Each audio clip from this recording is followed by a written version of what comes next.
Hi, welcome to this video where I'm going to tell you how to make a sunrise in watercolor. My name is Mette and I'm teaching watercolor in Copenhagen. First you have to find your colors. You need the yellow one, orange, red, dark red and some blue colors for the ocean. Take your pencil and make a line in the middle of the paper. This will be your horizon. You will also need two brushes, a very wide one and one for details. In a moment you're going to use your colors, so we have to prepare them with water. You place the water into the color and mix it around with your brush, and when you're ready, you place it on a little plate beside your color, so you have plenty of wet color to work with, and also you are ready to take more color in it if you need it. Every time I use a new color, I clean the brush into the water and then I change color. This is for avoiding the yellow color to get red to begin with. We start making the sunrise. So first we have to make the paper wet. You only paint wet water in the top of the image. You place the brush from side to side and carefully place the water along the paper. You have to work quickly because you don't want the water to dry out before you place the color in it. I'm going to use the wide brush and a smaller brush. So I take some yellow color and place it into the sky. Place it in the top and then move the color from side to side. If your brush is too wet, you can always use a napkin for taking some of the water off. Now I place more color in it to get it more yellow. Then I change to the orange color and place the orange color along the yellow side. Slowly I try and see what happens. Then I take some orange and I place more orange into the color. I like bright colors, and it's a great exercise to try your colors and see what happens. Then when you are ready, you take some red and place it below the orange color. And perhaps you can take a smaller brush now we are close to the ocean. The red color can be very powerful, so be careful not to place too much red into the sky. This video is a video tutorial for beginners. Try to let go of the fear of making arrows. So take some more red and place it where you want the red color in the bottom of the sky. With your brush, you move the color into the orange above and let it flow into the water. Moving the brush from side to side, you will make it easy for the color to meet each other. So you move the red color into the orange and the orange into the yellow. Now we have made the sky yellow, red and orange. I want you to let it dry for 10 minutes. Now get ready to use the blue colors to make the ocean. You can choose 3 different blue colors. Ultramarine color is a dark blue color, and cobalt blue is a bright one. I'm using the blue colors to make different colors into the ocean. In the water, I use a wide brush to place water in a line.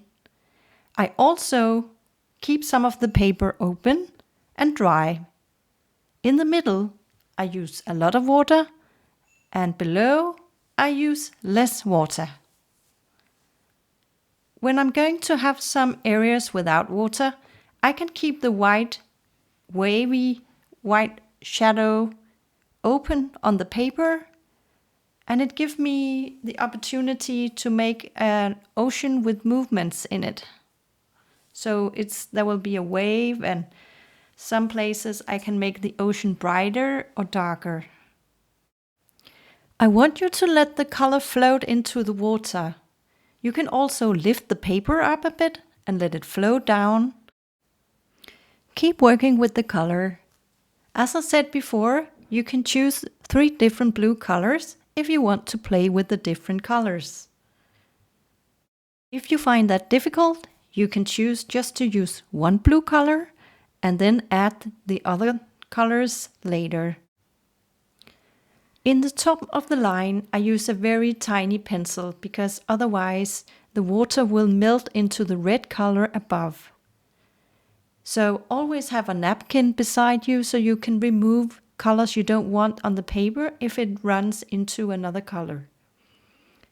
You can see that I keep a white line between the red color and the blue color. It gives me like an horizon. If you keep the white line, then it will look like the sun is reflecting in the ocean. You can also keep white if you want splashes from the waves in your ocean. Now I want you to keep attention in the picture below. I am placing a bright blue color in the bottom. It's a light blue color. I'm not going to name it because everyone have different colors in their box. And I just want you to take a look at your colors and see which one would fit well in your picture, so you're not blocking yourself by not having exactly that blue color. But it could be a cyan or a cerulean blue color. It's like a very bright blue color and it's very nice and have a bit of coldness in it. Then I place a lot of water and I draw the colors into the water and make it run down so it looks like it goes into a magic combination. Perhaps you have noticed that my water have run into the red color above and I don't want that. So I choose my napkin to remove color from the paper. You can always use a napkin to remove colors if they are too intensive on the paper. Now, if you want to continue making your ocean more interesting, you can place a bit of yellow on your plate. Make it wet and then take a small brush. Check it out on a napkin so you can see you're not getting too much color in it because then the ocean will go green. And then you place it into the bright blue color below. With the water on the brush, you move the yellow color into the blue color, and you have to do it carefully because otherwise it will go green in some way. And we do like it a bit green, but we want to keep that blue, ocean blue. So be careful when you mix it from side to side. If this is the first time you are painting with watercolor, don't be afraid to play with the blue color and the yellow color. Then you will get better and better, and you can always remove some of the water and the color with your napkin. If your watercolor paper is 300 grams cotton, you will be very lucky to have a paper that is strong enough to keep you going on for a while.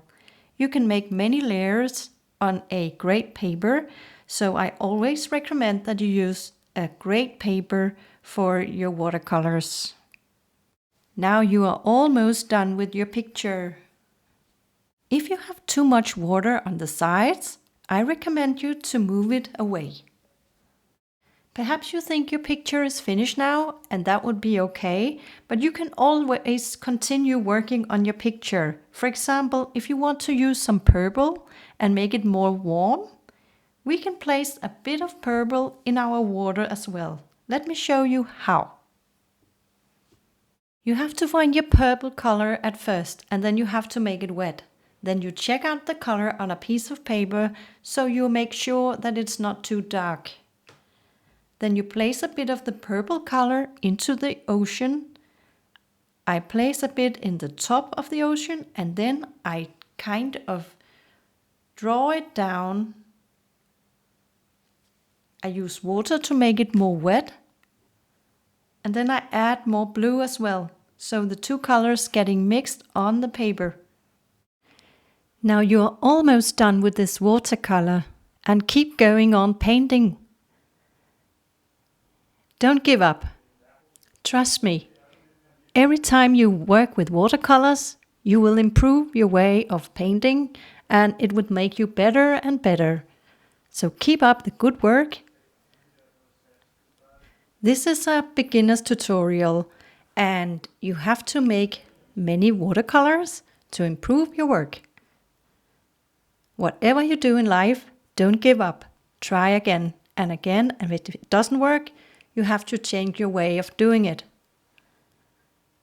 When you feel ready, stop painting and leave your watercolor to dry. Now we are finished with the great work. My name is Mette Hansgaard. I'm an art painter from Denmark and I have a gallery in Copenhagen. If you are in Denmark, feel free to visit my gallery where I'm also working in my art studio. The gallery is in the center of Copenhagen and is very easy to find. Thank you so much for watching my video. Please feel free to visit in Copenhagen or see other videos from the gallery on YouTube.